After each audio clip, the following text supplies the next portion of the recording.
Hey, welcome to episode 75 of the Gig Life podcast. I'm your host, Stevie Taylor. Before we chat to Ara Adams-Tamatea, I just wanted to let you know that you can subscribe to the Gig Life podcast. Go to thegiglifepodcast.com, scroll to the bottom of that first page and click on the red button. Pick your favourite podcast app and hit that subscribe button. You can even set it to automatic downloads so all the new episodes get delivered straight to your favourite app.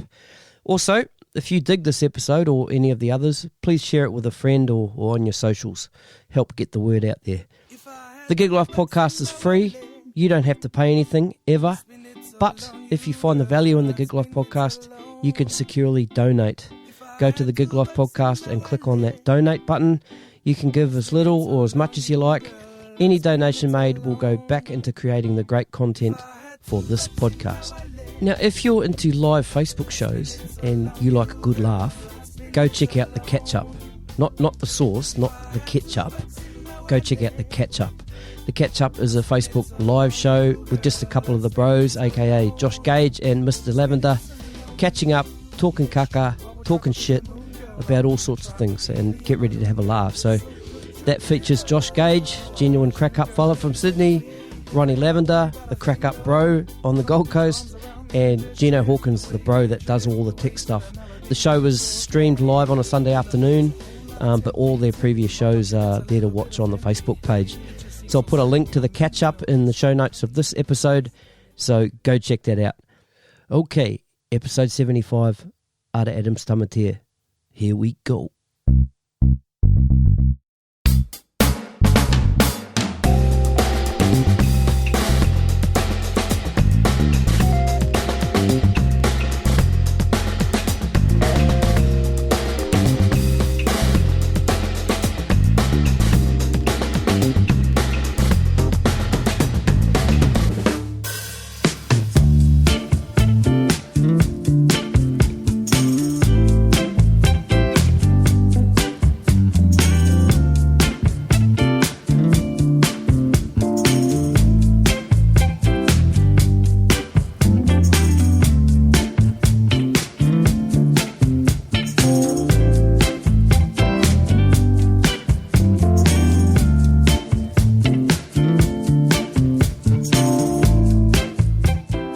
My guest today is Ara Adams-Tamatea.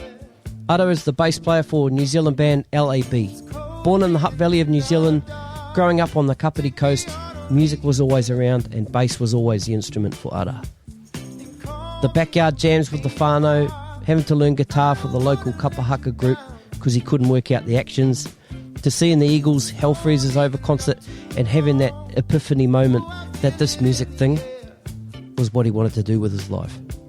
A move to Hamilton to study at uni, playing in cover bands, which led him to joining Catch a Fire as full-time bass player and manager, to becoming a DJ, a promoter, and then just wanting to go back and playing bass again, which led him to stints with Magic Polder, 1814, Sons of Zion, Power, the Mali New Zealand All-Stars, and ultimately his home now, his vehicle, LAB. Ara is an incredible musician, a self-confessed music geek, a kind and humble man, and a real mean hang. It's all here, ladies and gentlemen, so please give a big hi to a big welcome to Ara Adams-Tamatea. Cheers.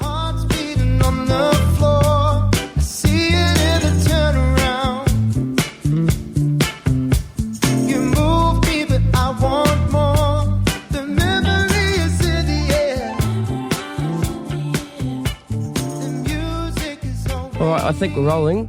Welcome to the Gig Life podcast. Ara Adams-Tamatea, how you going, brother? Yeah, I'm good, thank you, bro. Yourself? Yeah, not too bad. Sweet. You're in Mount Maunganui at the moment? I am. Yeah, Papamoa, Tauranga Moana, yeah. I just want to congratulate you guys on the massive summer that you've had, LAB. Looks like you guys are just killing it, man. And it's also really great to see that the new Aussie tour that you've got coming up is basically sold out as well. It's pretty nuts. Heaps of the bros are bummed out. They missed out, man. Yeah, too slow. Yeah, too slow. Yeah.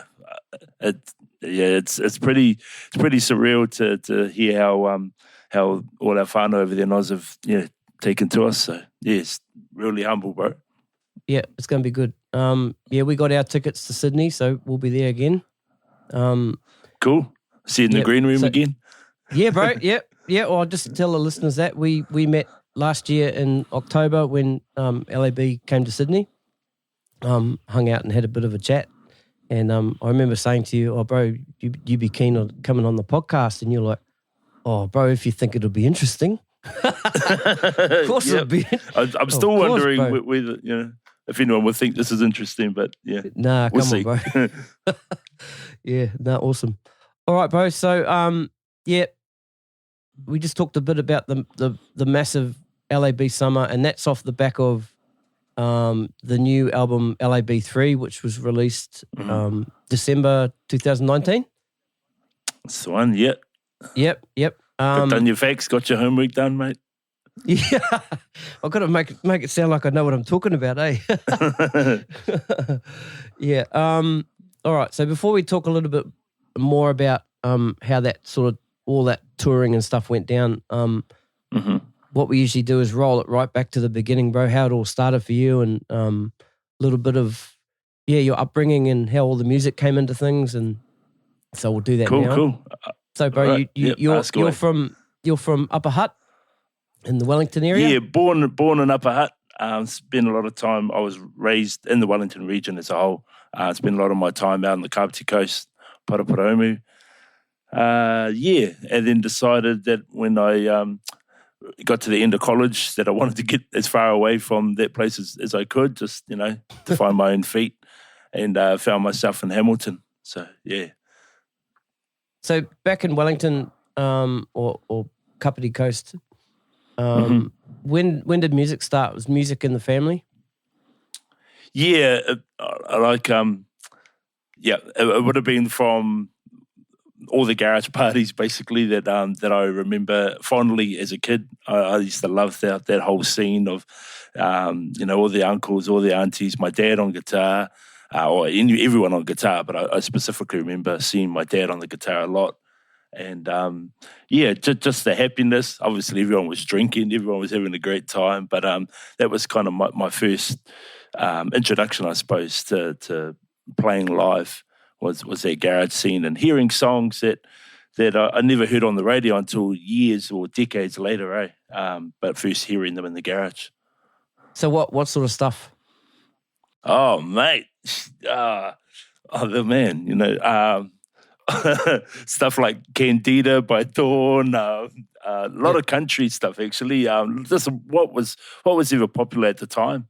And, I remember them singing Mark Williams' Guess It Doesn't Matter Anymore remake that he did. Dawn Knocked 3 times.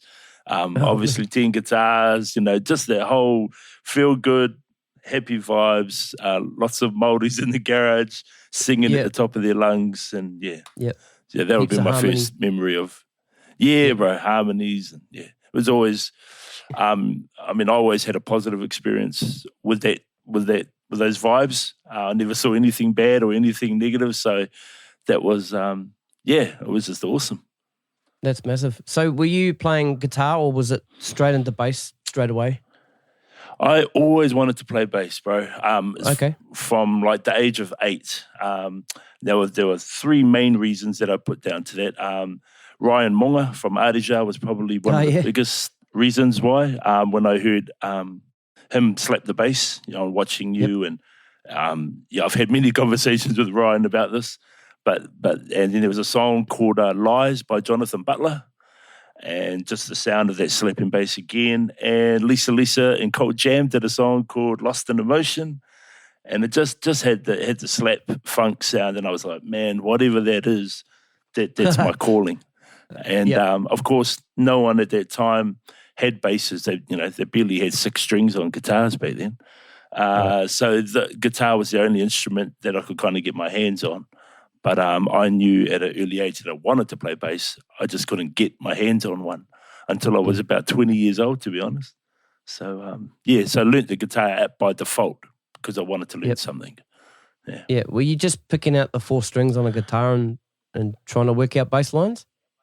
Initially, even though I knew that I was going to play bass, when I picked up the guitar, I was actually, strumming away and learning to play. And then at college, I was part of the kapaka group. And because I was too lazy to learn actions for the action songs and stuff, I just picked up the guitar and wanted to play the guitar for kapaka. And so that was my job, I suppose, back in college days in kapaka, was playing the guitar. And I took that real seriously, Like, I just knew that it was, I must have known, I didn't know at the time, but looking back, I must have known that, this is what I really wanted to do. And I threw everything into making sure I was, as good as I could, as I can be. So, I didn't actually start learning to play the bass, though, on the guitar. I just knew that's what I wanted to do. So, Does that make sense? Yeah, it does, totally. So, once it was time to learn the bass, did you seek out some teachers, or are you all self-taught? No, pretty much. Like, I knew by playing the chords and stuff to a whole bunch of, garage parties myself and kapaka, that I knew where the notes were on the bass. So when I did get my bass, I ended up making 3 tapes. Back in the days of tapes where you could, record your own blank tapes, and made 3 albums or mixtapes of just songs that I wanted to learn on bass, and just try to learn it by ear. And I didn't even have an amp. I just had a tape deck with headphones with a big coily bloody lead from your headphones that went into the tape deck, and I sat there, man. I spent a minimum of 6 to 8 hours a day, and more, but minimum of a long time sitting at that tape deck, just listening to the bass notes and then trying to find them and realizing the patterns. And that's how I did it. When did you first start playing in bands? About 6 months after I got my first bass. I threw myself into it. Like I was at university at the time, and I don't know how I passed, to be honest, because I was just so engrossed with learning this instrument. And it was about 6 months later, after getting my first bass, which was a $300 P-bass copy from Cash Converters, that I joined a band, and then that whole the dynamics that come along with being in that was something new to me again, because being a kapaka guitarist, you are the entire band when you play. Whereas, when you're a bass player, obviously you've got your role, you've got your part, and everyone else has got theirs. So it was cool. It was everything that I was looking for to learn. And I was just grateful to those early guys that put up with me overplaying and all that kind of stuff. Did you ever have the idea in your head that music is what you wanted to do for a living? Did you ever have that dream? There was a poignant moment. It was the 25th of November. It was 1996. I went to Western Springs. You got a date. You got a date and everything. Yeah, far out. It's burned into my head, mate. It was that's awesome. The day when Eagles Hell Freezes Over tour came to New Zealand. I was at Western Springs, my favorite band of all time, and just went to it, and it was just like it was that moment of clarity that that I just knew from then. It was like that's it. I was second year at university, so I still had to fumble through a third year in order to pass. But it was actually from that moment on that I realized that's what I've seen and what I've experienced and what I felt was the very thing that I've been chasing ever since. So man, that's massive. Yeah, and you got to see the Eagles again not too long ago, eh? Yeah. I saw them. I saw them 3 times in total now. So there was another gig that they did at Mount Smart here in New Zealand. That's when Glenn Fry was still alive, and then they returned with Vince Gill and Deacon Fry playing in place of Glenn. Saw him at the arena here in Auckland, and front row seats to that. Don't know how I scored those seats, just the luck of the draw, and man, I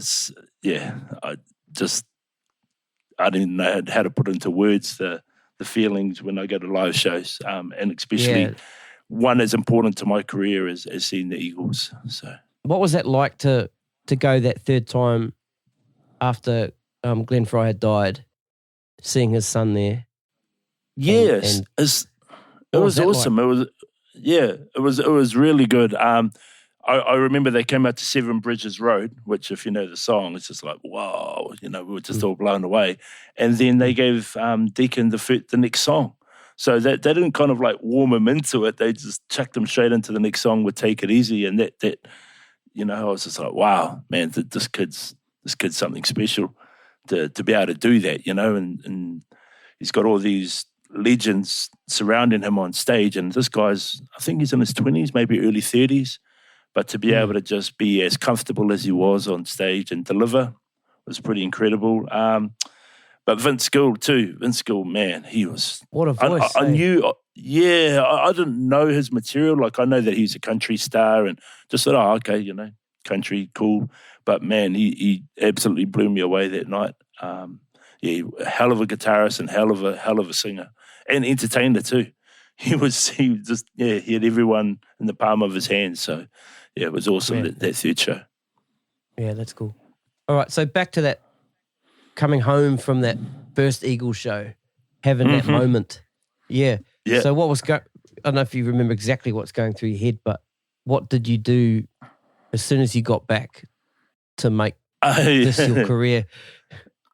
I was obsessed, to be honest. You probably want to call it low-key obsessed.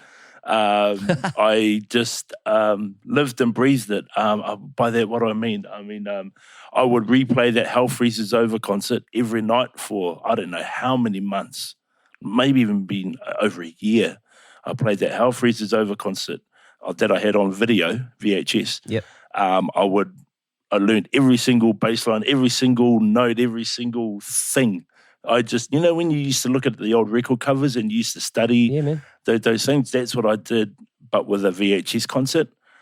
And as a little kid, actually, I did that with Eagles albums as well. Just, I don't know, I was just drawn into it and it just kind of, I'd just be obsessed, which is kind of a weird thing to say, but, that's how badly I wanted it and how much of an impact it had on me, so. What other music were you listening to? Were you listening to any other music, or was that it? Yeah, no. When I first started playing bass, you're talking about, or just around that whole Eagles obsession thing. Were you letting anything else in, or was that it? Yeah, shit, yeah. I'm a '90s kid, man. So R&B and hip hop. So that the whole, Tupac was blown up. Snoop just came out with Doggy Style, not so long before. When it comes to 90s hip-hop and all that golden era of hip-hop, that was, man, I was full into that. D'Angelo, the whole neo-soul, when that took off, Erykah Badu, D'Angelo, Maxwell, Eric Benet, I was besotted with that too, man. Eagles was one of those things that took me back to a time of my dad and, those garage parties I talked about. Yeah. So all of those singing in the song stuff, whereas me as a 20 whatever old I was back in the 90s, I was very much into the music of that time as well. So a lot of hip-hop, R&B, that's cool. Now, I noticed you're into a little bit of that West Coast, the American West Coast stuff, like the Michael McDonald, and I saw a clip that you put up with Michael McDonald, and damn, I'm a massive West Coast rock fan. I'm obsessed with that stuff. That's the kind of stuff I was obsessing over when I was coming through, like Michael McDonald and Steely Dan, Toto, and all that sort of stuff. Yeah. So you would have had a great time with Joel, wouldn't you? Oh, more. And Brad. Yeah, Brad. Yeah. He loves that stuff. Yeah. Man. I used to sit just at the radio as a kid, all through the 80s and CD players came out in the 90s. But, man, in the 80s, I would sit at the radio without even realizing that's what I was doing. And I would just listen to hours and hours of music. Every Saturday at 6 p.m. without fail, Ready to Roll was on, RTR Countdown, and seeing that countdown. And that was like that was the 30-minute program that I would wait all week for. More than the A-Team, more than MacGyver, more than, Night Rider, Dukes of Hazzard. Night Rider, all of that. I mean, the number one program was Saturday, 6 p.m. RTR. I was just, bro, when this might be a little bit embarrassing, but I remember like not going to sleep for hours when I should be asleep when I was a little kid. And I put the radio on, and headphones and stuff, and all I do is just listen to the radio. And back in those days, there was the Love Songs Till Midnight, or Love Songs at Midnight bloody radio show when they played all the slow jams and stuff. And I'd sit there or lie in bed for hours, just listening to slow jams. And so whatever was on the radio was getting soaked in. So that included all that whole Michael McDonald, Toto, and awesome. All the radio huge artists of that era. Wicked, man. Try not to waffle on there. No, that's what we're here for, bro. All right, let's talk about some more bands. When did you start, or can you remember your first paid gig? Ooh, paid gig. I would have been in the covers band. I don't remember the gig itself, but I do remember when I left that Eagles concert. The first goal of that whole once I left that concert was I wanted to be a professional musician, and by that I just wanted to get paid or be able to make a living off music for just a tiny bit of time. Like I would have been happy if it lasted only 3 months, but it was just something that I was striving for. And so when I got my first paying gig, it was like the first step towards that goal of being able to say, hey, look, for 3 months of my life or whatever time of my life, I was able to say that I use music as a way to support myself.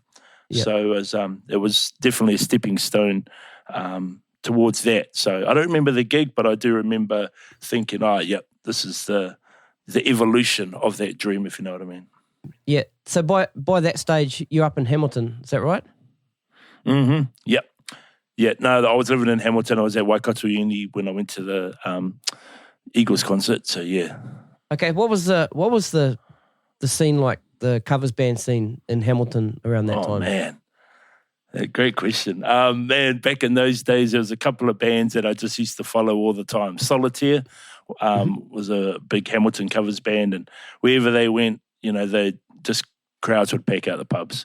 And back in the early 90s when I was at Waikato Uni, there was a venue called the Hillcrest Tavern, which I'm pretty sure at the time was the biggest pub in New Zealand. It was it was slammed like door to door, 2,000 people. This place is huge. And Solitaire would just play there, on any given kind of weekend. And that was the place. If you lived in Hamilton, everyone drank at the Hilly. It was just the hub of all kind of nightlife activity. And then when it closed, then everyone went into town, but everyone all started at the Hilly. So Solitaire, to answer your question, Solitaire, Nonoa, the Nonoa band, which is a family band. Just a side note, Lloyd Nonoa, he was the lead singer of that band, and he actually jammed with Toto in Japan. So there you go. Is that right? Yeah. He was, unfortunately, he died way too early.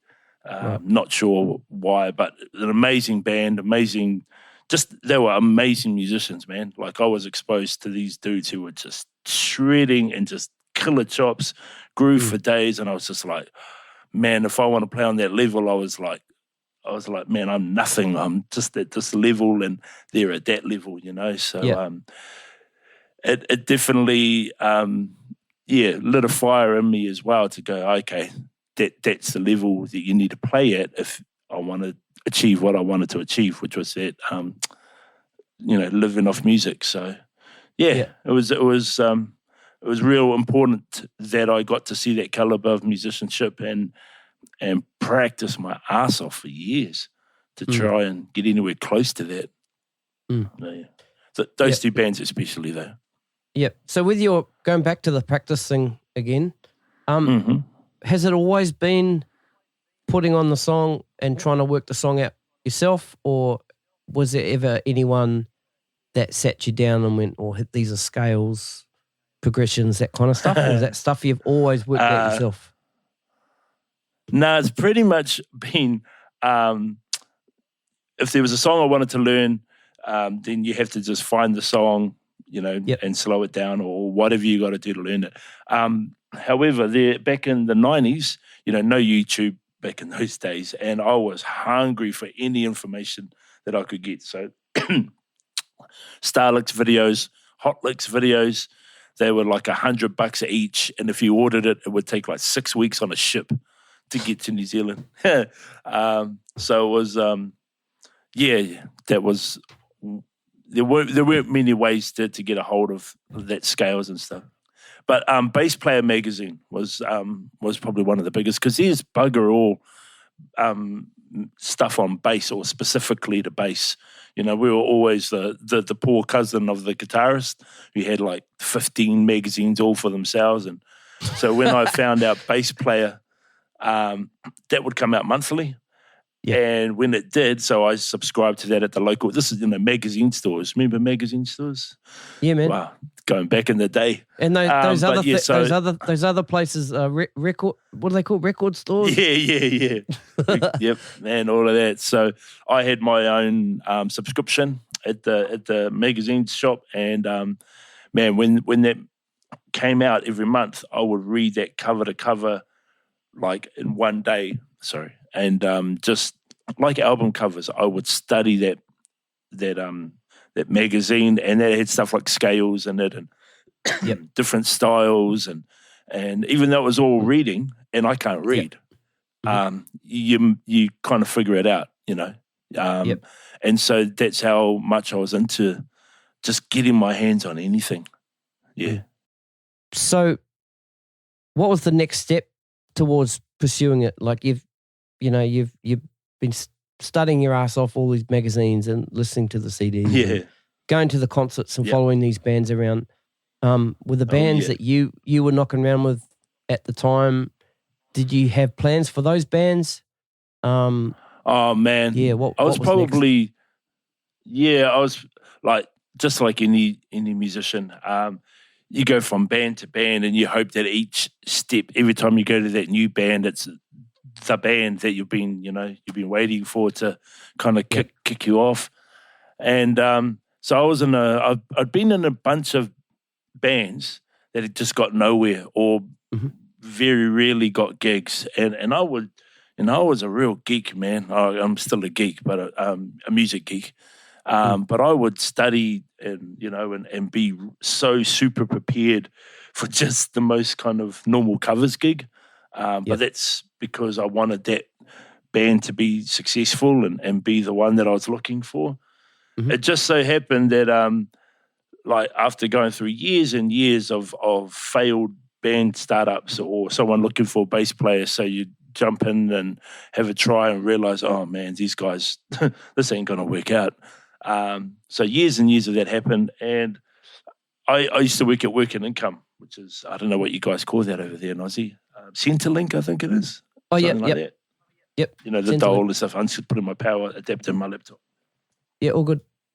Last thing we need is my laptop cutting out. So I used to work there, and that was just the 9 to 5, and that was just what I had to do to make a living. And there was a mutual friend there, so I was workmates with a guy. He happened to be mates with this band. And so they said they needed a bass player. So like every other time in my life, I was like, hoping it's the one. Their band ended up being Catch a Fire. Hey. So, yeah. And I remember going to their first lot of shows, and the lineup was completely different to what we recognise Catch a Fire as today. But I was like, oh my God, what is this band? So yeah, it went through a number of personnel changes behind the scenes, and you never know. You just never know, because at the time when I heard them, I'm like, this, but I'll give it a go, and yeah, I mean, how lucky I was to be in the right place at the right time, and just know the right person, because I didn't know the boys. I didn't know the band at all. It just happened to have a mutual friend who introduced me to them, and well, the rest is kind of history from there. So, yeah. I mean, we can go into that further, but I'll let you ask if you want to know that stuff, because it can kind of get a bit waffly. Definitely let's go into that, because that's like you said, that's a big, massive part of your story. So yeah, man. So this was you joined early 2000s. Is that right? 2001. Is that right? Yeah, we'll be around there. It's kind of weird, because when I first started jamming with the bros, I maybe jammed with them for 6 months or something like that, and I don't even know if we did any gigs. But long story short, I do remember there being a time where I went, this band ain't gonna go anywhere. So I left that band like 2000 or 2001. And then I was playing in this jazz band in this restaurant, and I had my eyes closed like I normally do, because I'm pretending I'm playing at Wembley or who knows what I was dreaming of. And Logan, who's the lead singer of the band now, was in front of me, and he just said, and I remember that. And I think he said something like, "Oh, look, I don't know what happened, but I do remember that moment." And then not long after that, I got pulled in because they had a gig, but they didn't have a bass player for this one gig. They did have a bass player, but not for their gig. And so I went back to do a little rehearsal with them, for this gig that they had, because, man, I was all about getting the gigs. And, I remember that first hit out that we had, and we went through like 40 or 50 Bob Marley songs and UB40 songs and Peter Tosh songs. In like just a matter of hours. Like, we would just do, okay, what's the intro, what's the verse, chorus, outro, or bridge, outro, sweet, next one. And I was on a real roll thinking, holy shit, I somehow know all of these songs. Remember I was talking about the radio just kind of ingrained? Yeah, bro, yeah. I didn't even realize how much reggae that I actually knew, or how much information I retained. So they wanted to have a break, and I was like, no, bro, because I was an intense as dude back then. Let's keep smashing out these songs for this gig. And me being a real music geek, I wanted to be the best prepared as what I could be. And it was actually from that point on that the other bass player never came back. His name was Shocker, cool guy. And then that's when I came back to Catch a Fire full time. So there was that little time period there that I wasn't in the band. And then, so I kind of went from wanting to be in a band like Solitaire, playing covers to all these packed out pubs, because that's all I saw, to somehow finding myself in Catch a Fire and going down that route instead of originals, which I thought was beyond my capability, to be honest. I just thought that, oh man, that's a dream, but not an attainable dream. So I'm kind of going off track a bit, but that's how that's how my early days with Catch a Fire started. So I'll try and stop it there unless you want to know more. So tell us when that first sort of break came for Catch a Fire. That's an easy one. There was a what do you call it? Like what we would call now like an idol contest. I don't know what we call it, a talent quest or some shit, something like that. So there was one at a venue called Sheepies in Papakura, and it was put on by Dawn Raid. They had a series of heats, I think, and the winner of each heat then went into the final. Then the final, whoever won the final got to win 2 recordings with Dawn Raid Studios. So we went up there. I have no idea what 2 songs we'd done for the heat. We took out the heat, which is like, wow, this is buzzy, because no one's really listening to reggae. It was all hard, it was all hip-hop at the time. So Scribe, P Money, New Zealand hip-hop was taking off. It was a mean time to be in hip-hop, and I'm a fan of hip-hop. So I was surprised that this reggae band from Hamilton, we're in South Auckland, but this reggae band from Hamilton took out this heat. The following week was the final. Somehow we won that. And so we won 2 recordings with Dawn Raid. So we went back up to Dawn Raid, I don't know how long after, but we went up to Dawn Raid and we recorded 2 songs. One of them was called Giddy Up and the other one was called Bounce. Mm-hmm. And then we had a record contract with Dawn Raid. After that, I don't know. I can't remember too much. It's a bit hazy at that time, but we'd never signed with Dawn Raid because we got this other contract by so the people that own My FM. This is when it was iwi owned, and they were the number one kind of R&B and urban station, and had a lot of influence with the iwi stations back then. Mm-hmm. And so we ended up signing with them. And I don't know how they heard Giddy Up, but it was on the back of Giddy Up that they signed us. So, that's kind of, that's what happened. And it was all kind of surreal and how it happened, but it happened. You couldn't really plan it. You couldn't plan it like that. It was just a weird series of events that led us to that time. Mm. Yeah. From that point of signing with did you go in and do some more recording? Yeah. So the next song we recorded, or the next single anyway, was Who You With. We must have gone straight into doing the album, actually. And a lot of that was done at the Polytech, Hamilton, Waikato Polytech, just because that was local. A lot of it was actually done at Logan's apartment, or Logan and Geordie's apartment in town. So they invested in a little Pro Tools setup, Digi 001, which just seemed like the most amazing thing on earth at the time. Now there's more power in the iPhone than back in those computers. So.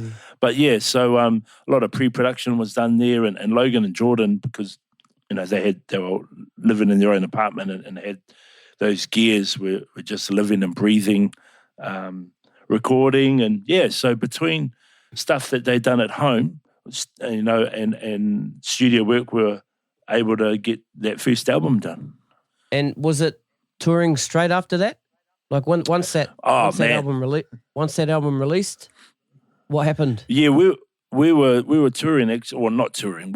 We in the midst of all of that happening, we were. Remember how I said we were playing like 4 hours or learning 40 to 50 UB40. So we were doing that every Friday or every Saturday, at least once a week.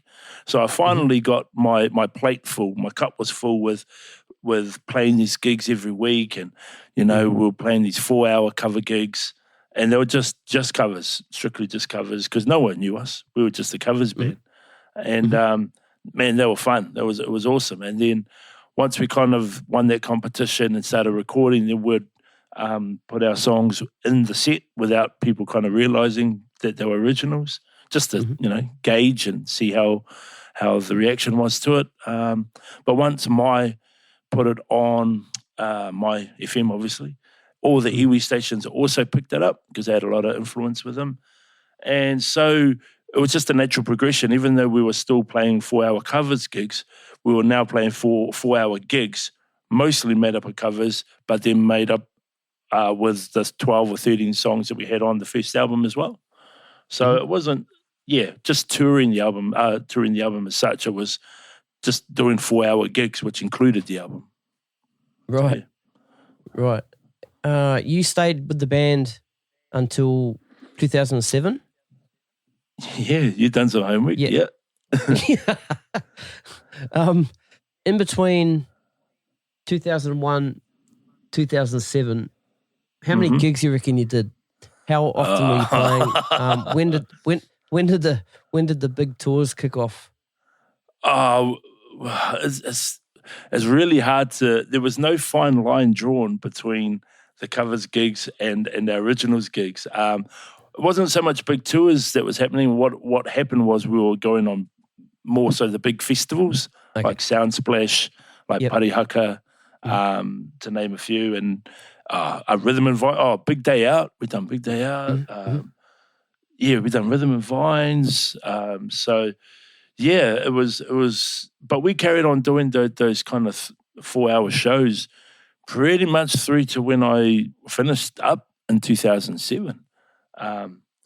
yeah, obviously we had more original material because we had 2 albums out by the time I left. Yep. And I was also there for some of the third album as well. So the boys had written stuff. So we'd trial some of the third album songs too at the gigs up until I departed in 2007. So yeah, we never toured New Zealand like in the traditional sense. It was always those kind of 4-hour gigs, and that's what we prided ourselves on. Right. Yeah, working hard and over-delivering the product. So yeah. Yeah, that's cool. That was just the way we decided to do things. Yeah, and you took on the manager's role. Oh God, yep, yeah. Remember me telling you I was? No. It was just, remember how I said I was like, super intense and being a real geek of So I just wanted to just throw myself as much as I could into it, and so I took on the management role of Catch a Fire through pretty much from 2002. Asked my missus at the time. Well, she's still my missus too, by the way. Yeah, gotcha. To my left, so I just got to. Yeah. So she took a leap of faith and said, "Okay, you can, leave work." Basically, because I was going to get fired anyway. Right. We put a phone line in, and and the rest was history. I started making calls to pubs and venues, and it kind of happened where I was paying the wages or looking after the money and finding the gigs and stuff like that. The reason why I kind of went, oh God, with the management is I was probably too OCD on it, and if I'm being honest, it was the reason why I had to end up leaving Catch a Fire. Okay. Because I didn't know how to, because it was new. This whole musical journey was new to everyone in the band. And so I wanted it to be successful as much as I can, or as much as I could see it. But of course, there's creative differences with people. And how do I say this? When you're the manager of your friends, you end up becoming like the guy that's always telling them, what time to get up, what time to hop in the van, we're doing this and we're doing that. And I think that just wore away on them, and it definitely had its toll on me, telling my mates what to do all the time. So our friendships really got worn down to nothing, where they were hating me and I was hating them, which is a shame because I never left the band because I couldn't play bass. I left the band because I didn't know how to balance. Well, really, I should have just not managed the band from a certain time, but I couldn't see that at that time. So the only way I could get my happiness back, I felt, was to leave the band. So, man, that went a bit dark and a bit dreary. No, good. Sorry about that. No, man, it's part of your story. I think it's cool to talk about it as long as you're comfortable talking about it, bro. No, I'm all good. Oh, sweet. I'm in constant contact with the boys. So everything's all good now. Time heals. So we're all mates, and I realise now the what I did wasn't the best thing I could have done, but I was young. I was learning, how to handle different things, and I just didn't do it. I just had to leave, unfortunately, to kind of learn those lessons. So, all is good now, obviously. That's good. Okay, so once that sort of ended up, did you take yourself away from music, break away from it, or did you just get straight back into something else?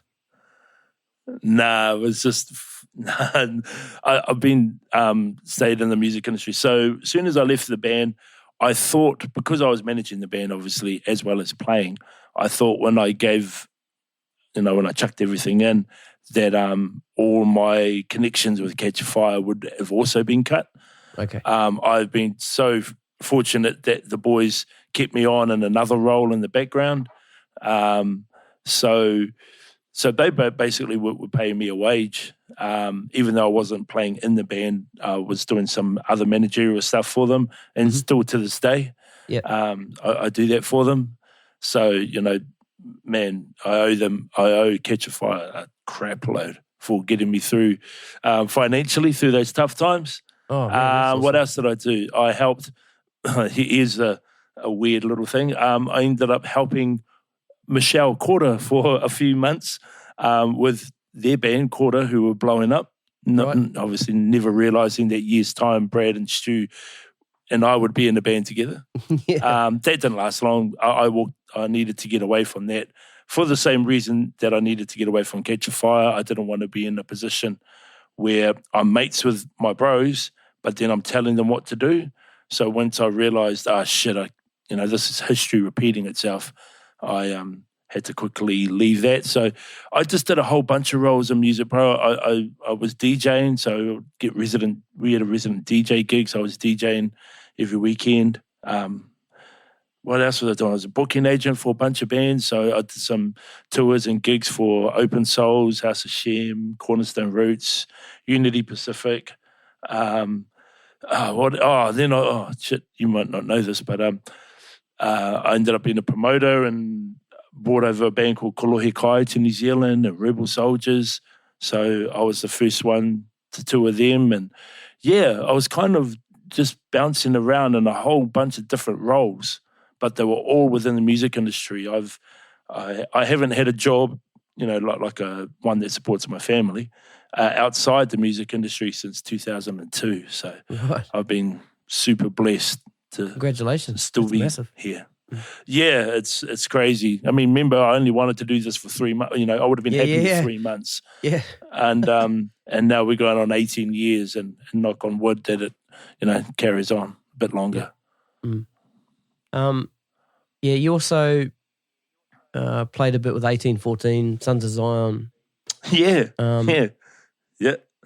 Just on Sons of Zion, Harlan McKenzie, you were playing with Harlan in the band? Yeah, with Harlan. Yeah. Yeah, well, Harlan's from Masterton.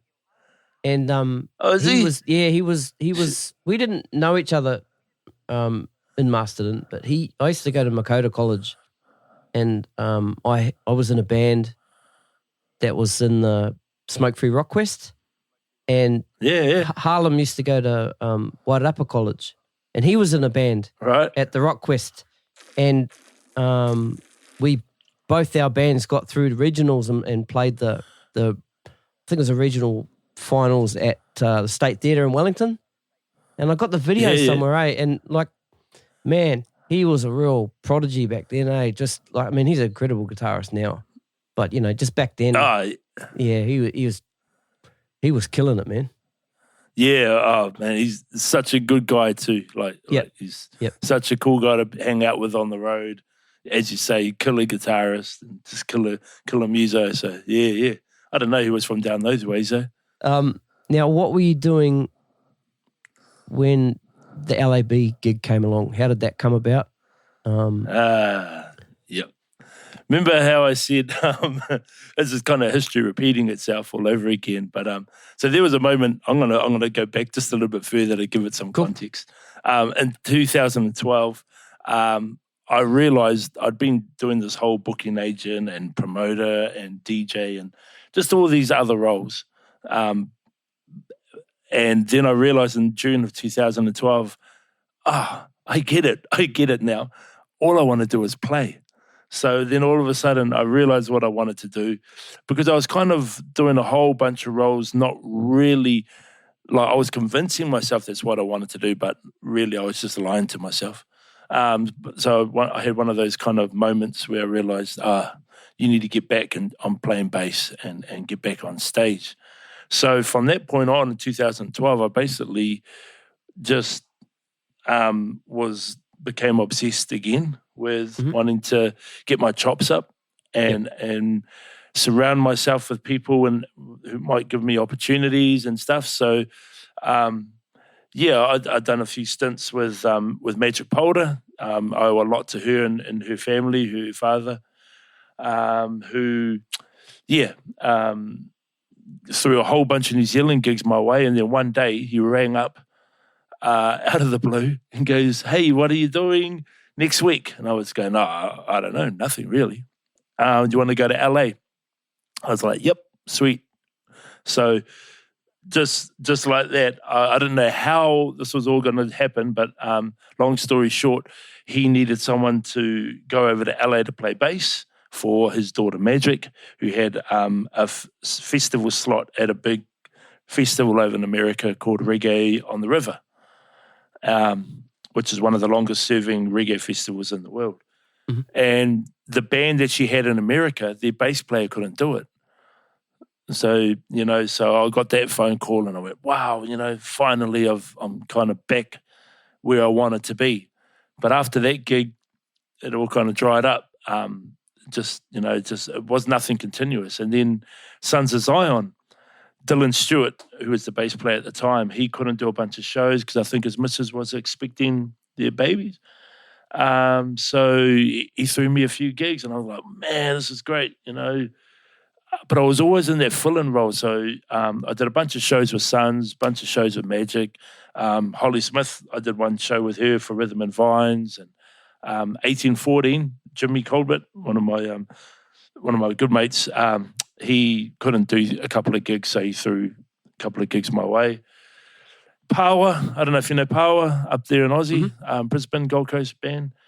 So they just happened to do a New Zealand tour. So all of these bands, what I'm trying to paint a picture of is I knew what I wanted to do. And I was getting these opportunities like bites on a fishing line. But nothing was sticking. Like I'd get them and then I had to give them back. So Power was another one. Oh man, that was such a cool tour.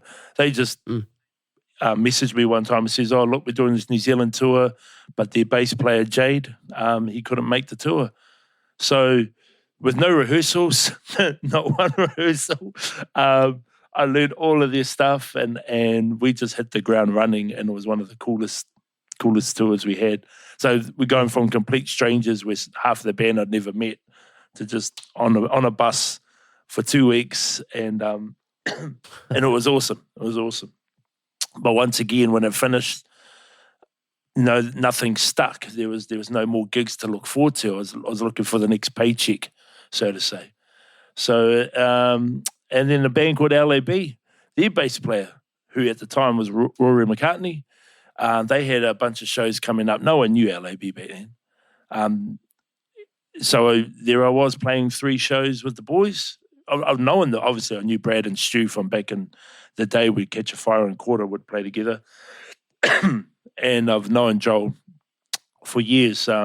We used to hang out at jam nights and stuff at the Mount. So, so stuff like that was happening. I'm waffling on here, but so once again, 3 gigs. Keep it up. And so I used to dream. I was just so like in my mind, I was like, man, I want this so bad. I knew where I wanted to be. I knew where I wanted to go, but I had no vehicle to get there. I had no group to get me where I wanted, but I wanted it so bad. So it's one of the most frustrating feelings to know what you want to do, but unsure of what's going to get me there. And so you're looking for the next. Oh, then I heard Sons of Zion. So on another note, Dylan left the band. And I was like, oh, finally, this might be my chance, since I've done a few gigs with him. But that didn't eventuate, obviously. So it was kind of like, man, when is this ever going to happen? So you always question, you always doubt yourself. But what I'm trying to say is that I never lost faith in the fact that it would happen. But man, was it hella frustrating for years, thinking that, okay, I'm in 1814, sweet, this is going to be the thing that kicks it off. Nah. Oh, Sons of Zion, sweet, kicks it. Nah. So everything kind of just never kicked off. End of 2016, I'm going to go off on a tangent again, hope you don't mind. Not at all. There was a project called the Mali New Zealand All-Stars. Mm-hmm. And I'd seen this lineup back in June. And so I saw all of these artists, Annie, not Annie on that one. She came later. But anyway, a whole bunch of artists. And I was like, man, how come I wasn't, I would love to be in a part of this. but I knew the reason why I wasn't a part of that, because no one knew me. I mean, I was an old bass player from Catch a Fire like 10 years ago. No one's going to remember me or even think of me when it comes to that project.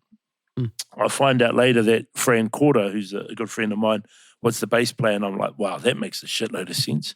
Dude can, it's a flat out amazing singer. Yeah. And he could flat out play the bass. So that makes sense that he's the bass player for that project. Okay, so what happened from there on in is that Joel got a part of that project. I wasn't in LAB at the time. Joel was in LAB and got in the project. And the drummer for that project happens to live in Tauranga as well. Paul Russell used to play in Super Groove as well as many other bands. Yep. So I said, oh, man, I'll help you guys if you want. You know, we can have a jam and I'll help you guys by playing the bass and those Bob Marley songs that you guys have got to learn, because they're not too familiar with that music. Whereas my background with Catch a Fire and playing 40, 50 Bob Marley songs, man, I was ready to go. So, so I'm trying to fast forward this on. So I had a jam with the boys. That was cool. Wish them all the best of luck. They ended up doing a TV appearance a week before the first show, a week before their first rehearsals and then the first show. They find out that they don't have a bass player because Fran didn't want to play bass and sing lead at the same time. Every other person on their project says, no, I'm not playing reggae bass. No, because I don't know the reason why, but they had no bass player. Joel mentioned to the promoter, hey, there's a guy in Tauranga, ex-Catch a Fire, he'd be keen as, you don't even have to pay him. And he was right. So I got involved with that project by just being in the right place, right time. And so I felt like, I'd finally I've got some traction. I've got some headway into where I wanted to be. And so that Christmas and that I was doing those shows with Marley All-Stars. Oh, God, that was, man, you can cut all this out, bro. Was just way too long. I'm not cutting anything. Right. But, so those shows were limited. Those shows were numbered because everyone else was, they had their own bands, whether it's Catch a Fire or Black Seeds or, they were all part of a bigger project, except for me. So there I am again. Just my man, shit, I want this so bad. So what happened next? I won't go into the finer details of how I got into LAB, but the next chapter of that story is the fact that I had a meeting with Joel on a Wednesday in March at our local pub over a beer. I kind of had an inkling as to what was going to go down just based upon messages leading up to that point. So that was a night. And on Sunday night, I was in Wellington with the boys, with Joel, Brad, and Stu. And then, so we got there Sunday night to record first thing Monday morning. And so I wasn't in LAB, but I knew that they needed a bass player. So they were in there to carry on recording their first album. The next day, you were in there as what you thought as a session bass player. Well, I knew they needed a full-time bass player. Okay. I didn't want to be a session bass player, but I knew if I stuffed that up, that it's probably all it would be. So I treated it really much like a. It was an audition, and normally, I kind of. You do an audition like on a live gig, whereas this is a studio gig. They're recording their album. And normally you've got your band kind of locked in when you because they've already recorded. They'd already recorded Starry Eyes and Ain't No Use. So they'd already started the first album, and then I got in there. The first day we recorded Jimmy, but then we actually scrapped it. It just wasn't going in the direction that. Oh, it just didn't sound right. Long story short, so I was like, damn, shit. Man, this isn't going well if we've just wasted a whole day recording. Shit. Because, obviously I'm just trying to do my best and secure a spot. The next day, Tuesday, we recorded She's Gone, which is the first track of album 1. Yep. And the rest is kind of history. I remember that recording session quite vividly, and hearing the magic in the recording and the chemistry between, because Joel, Brad, and myself, we tracked that live, that whole song. So yeah, we felt there was a good vibe, there's a good energy in the room, and I knew I'd put my best foot forward to prove that I'm the right person to be in this band. And so that was a long story to get to that point, which was that was kind of when I became a member, I suppose, of LAB. So was there? You should ask them too, because I'm not sure when they said I was a member. No, all good. Was there a conversation had? Like, okay, bro, you're in the band? Yeah, or was it was. Or was but it just like, turn up on Monday, do the same thing? It was like it wasn't early in the piece. It was like after the album had been done and we'd already handed the masters over and stuff like that. That conversation there was said, but it was kind of, there was a feeling of, because I'd already done by that stage live gigs with them. So kind of like a whole year had basically gone by before that was ever verbalized. But the feeling was there for quite some time before that. It's like, because the first lot of recordings went so well, and then we just got a roll on. We just had a good chemistry when it came time to recording, and it just happened. We would jam in the studio. We would drink a little bit too much at times in the studio, and obviously, all your feelings come out when you're drinking.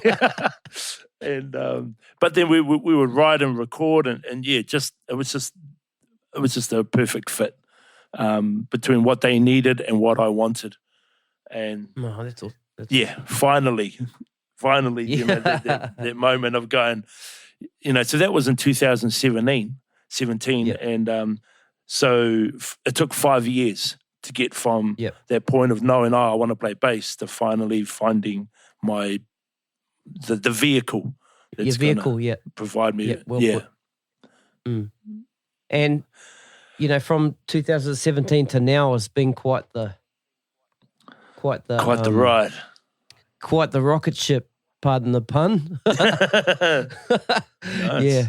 And it's been 3 albums in 3 years. Yeah. Let's talk a little bit about the processes of the album. I did speak a bit to Joel and Brad about when Josh and I spoke to Joel, you guys had just come back from your first week of recording LAB3. When I spoke when I spoke with Brad, Personify had just come out. The album hadn't come out. Oh, right. I think that was September, I think. Yeah. And then talking to you now, of course, the album's out and there's been a bunch of touring. And yeah, so when I was talking to Brad, he said that you're like the nighttime guy. There was an engineer in there during the day. He'd finish off, and then you'd come and do your thing. So what was what was your role there? Were you coming in and like comping takes and that kind of thing, or were you coming in and playing your parts, or just creating things? Or I just learnt enough, and really I'm no Pro Tools guy, but I learnt enough to be able to still carry on our recording sessions when Lee Preble, the owner of the studio, so when he goes home at 6, we can still function and we can still record and we can still lay down ideas, and so we'll do whatever's required really, in terms of any recordings and stuff.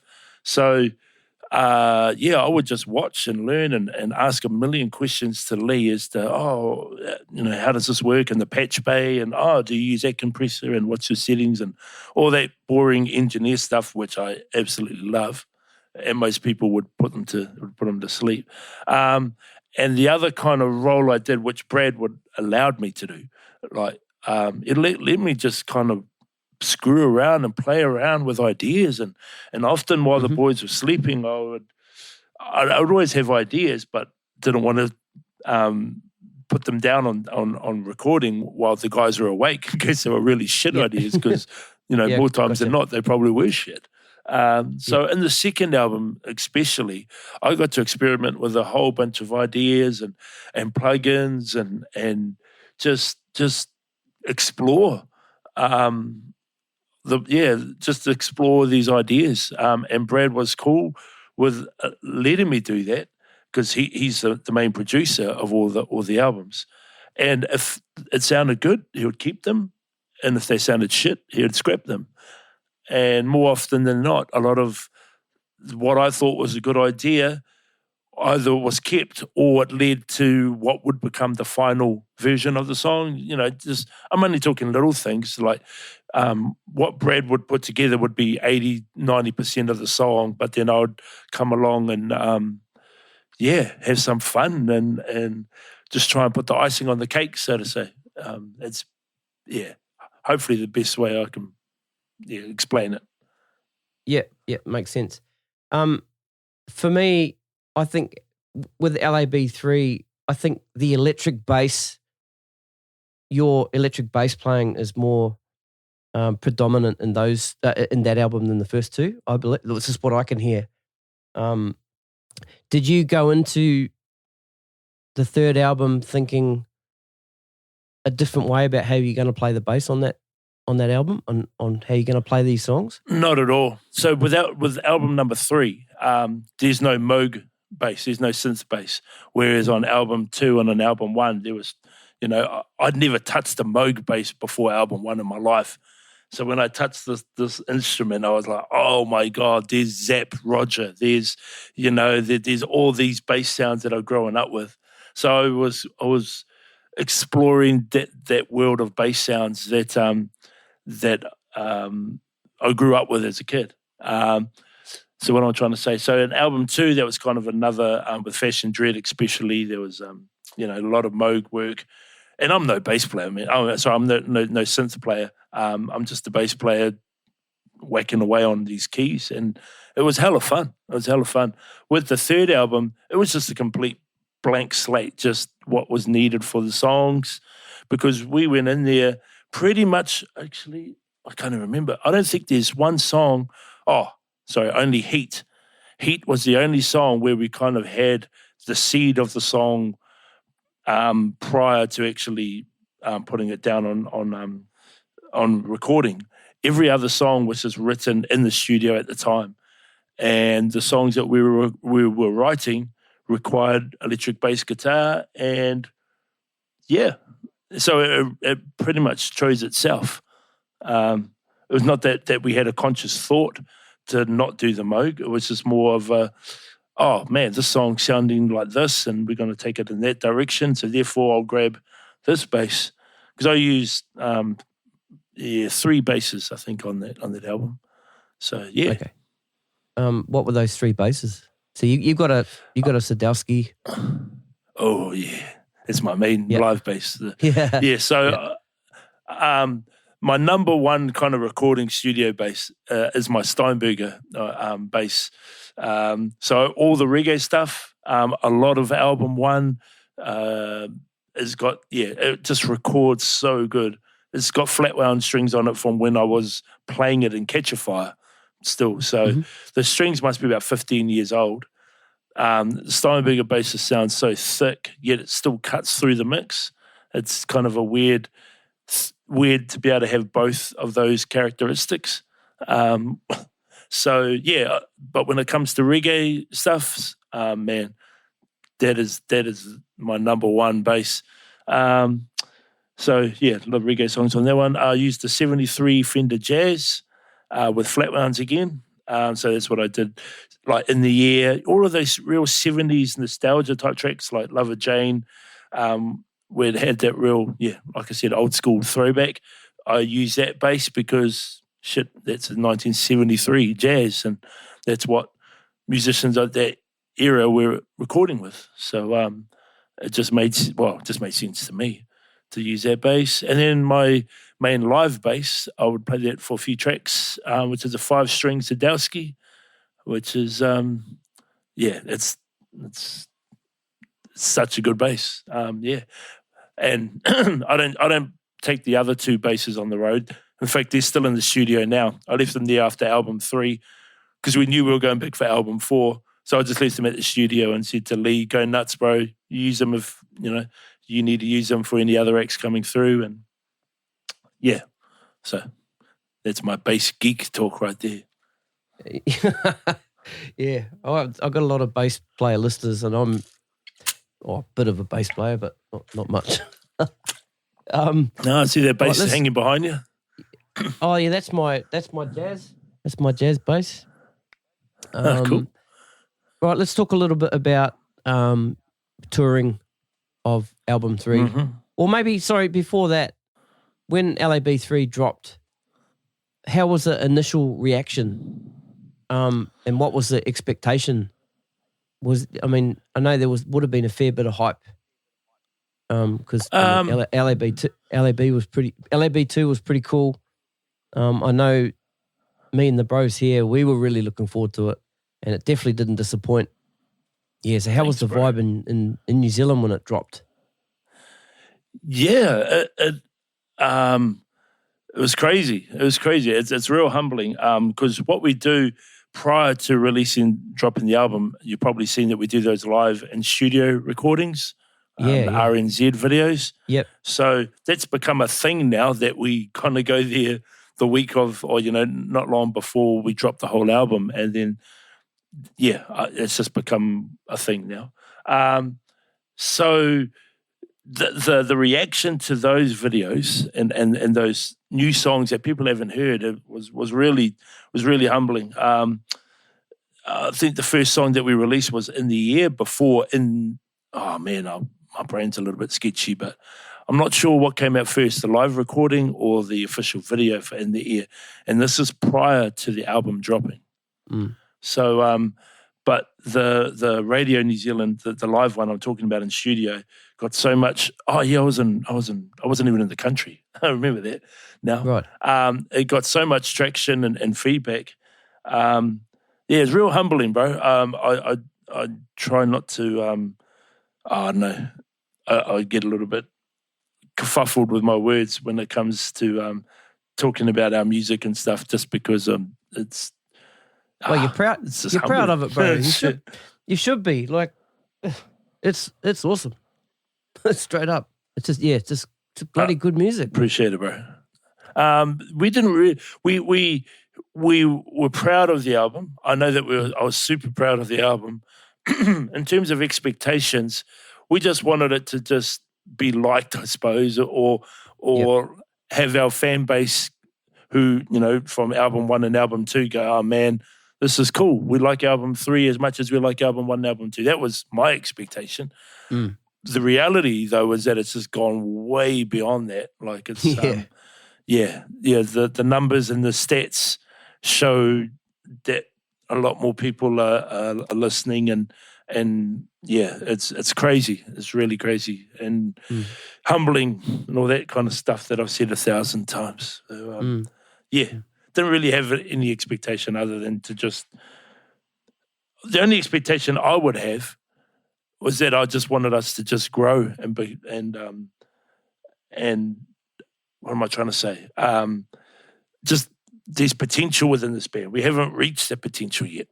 Yeah. So I just wanted the album 3 to be the next step in that journey.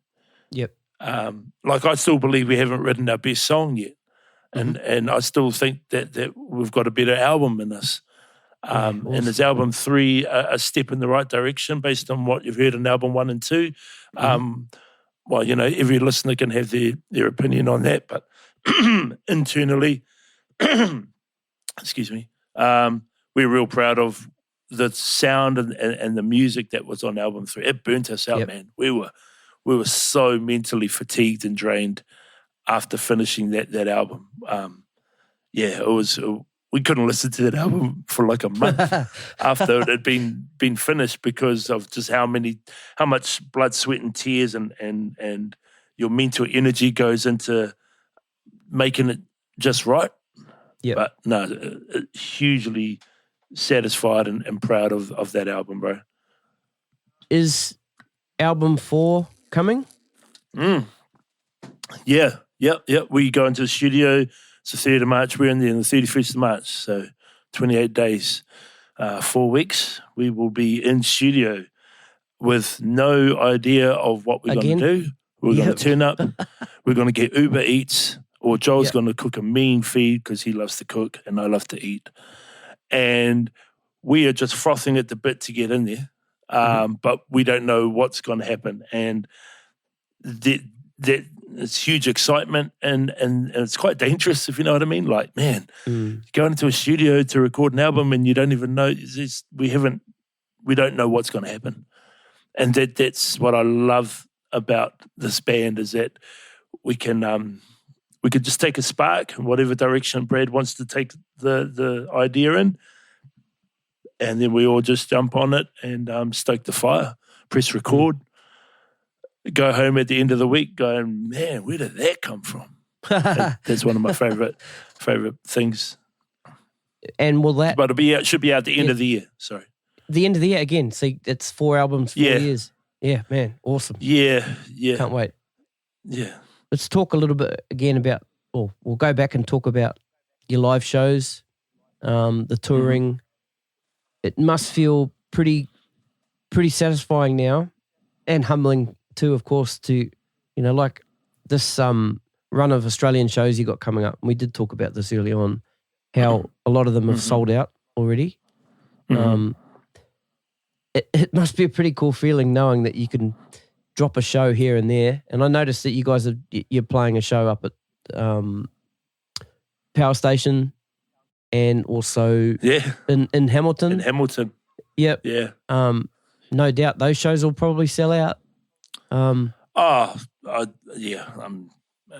hope so. But the response on social media of those 2 shows has been, it's so crazy. It's when I heard that we were going to release shows today on our messenger thread, I went, oh shit, here comes just the all the messages, and you were cool because we were messaging about this, but I knew that it was just, I get so many messages I actually can't keep up, and I'm just the bass player in the band, so I'd hate to see what Joel's and Brad's messenger box looks like, because it would be, you'd need a full-time person. Now they call you Mr. Gadget. Oh, do they?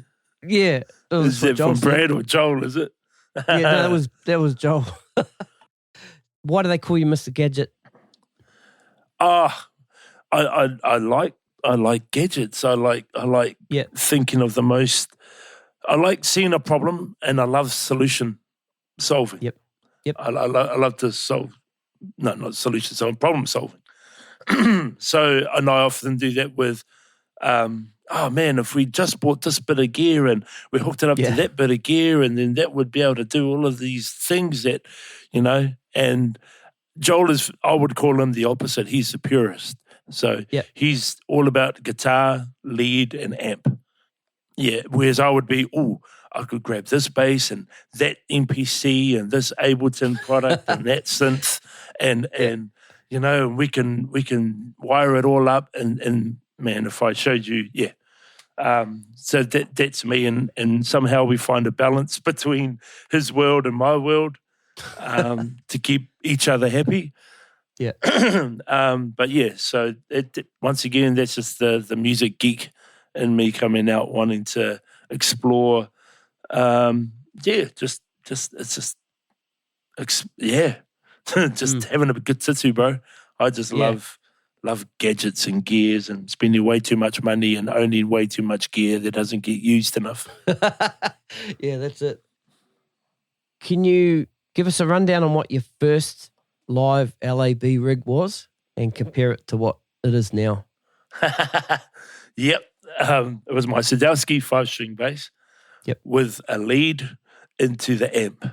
That would have been it. That was the purest udder. That was me still just trying to make sure that I don't get fired from a band that I really don't want to get fired from. so I better play it safe. And now my setup is I've got an MPC, which we use to trigger some backing tracks for certain songs or one drops. I've got a Prophet synth bass, which isn't not even mine. It's Brad's or LAB's. It was bought before I was in the band. And that thing is a beast of a synth. I used to take my Moog on the road, but we realised that, we're taking way too much synths.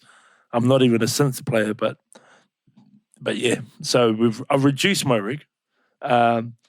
And my pedal board has got 3 pedals. There used to be a lot more, trust me. So it's just my wireless unit going into my preamp. No, what is it? I don't even know. My pedal board, I've only got 3 pedals, and I can't even remember them. And an octave. Sorry, a wireless unit, a preamp, and an octaver. I do want to expand on that a little bit, but I have downsized it to what it has been, man. I used to have an Ableton setup. I used to have multiple bass synths. I used to have an MPC X, which I'm not sure if you know, but it's the biggest MPC you can get. So it was a big footprint. Multiple basses. It was overkill. It was just like, man. And it would stress the hell out of me trying to set it all up in order to play the gig, because, the days. And I'd use my Moog to be the controller for Ableton, and it worked. Everything always worked eventually, but the amount of grey hairs I got to try and make it all work under a pressure situation of a gig did my head in. So it's simplified a lot more now and a lot more robust than what it used to be.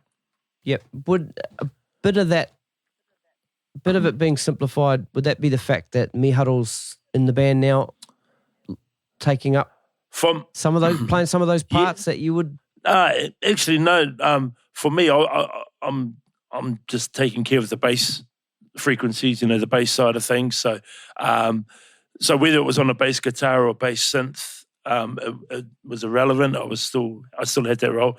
Miharu coming on board though has been such an awesome thing for us in the band, and he's an awesome guy to have on the road as well. So he's a funny as dude, dry as humour, but he's cool. He's cool, and having Miharu in the band, I know you didn't ask, but having Miharu in the band has allowed us to have someone who's a real good lead or keyboardist. Because Joe, and that kind of offsets with Joel being a lead guitarist. Because Stu's strengths, in my opinion, is, man, he is the rhythm king. So he won't out-solo you on any given instrument, but we call him Stu the glue. And by that, he just glues all the parts. He's the rhythm master, that fella. So, we can allow Miharu and Joel to take on the lead parts when it's required, and Stu's just in the pocket the whole time. Yeah, that's massive, man. Ara, it's been an absolute honour to talk to you today, man. You're a real humble guy, and you, like I said earlier, you didn't think what you had to say people would want to listen, but I guarantee they do, and I'm glad we've done this. I can't wait for May to catch you fellas in Sydney. Yeah, right. Catch up again, and yeah, man, really can't wait. It's going to be awesome. I appreciate you having me on here, and to the 2 listeners that might actually listen to this whole thing, I appreciate you both. One of them is probably my missus. No. In all seriousness. And the other one's me when I edit it. Yeah, both of you. No. I'll remember you in the Grammys. No, just that. Thanks for just even having a talk. Obviously, I can talk about anything in regards to my music journey quite easily. Yep. So I appreciate you just even having an interest. So we'll see you in May in the green room with a beer. Looking forward to it, brother. All right, bro. Look after yourself. See you soon. See you, brother. Thank you, bro. See you, Ada. Thanks, brother.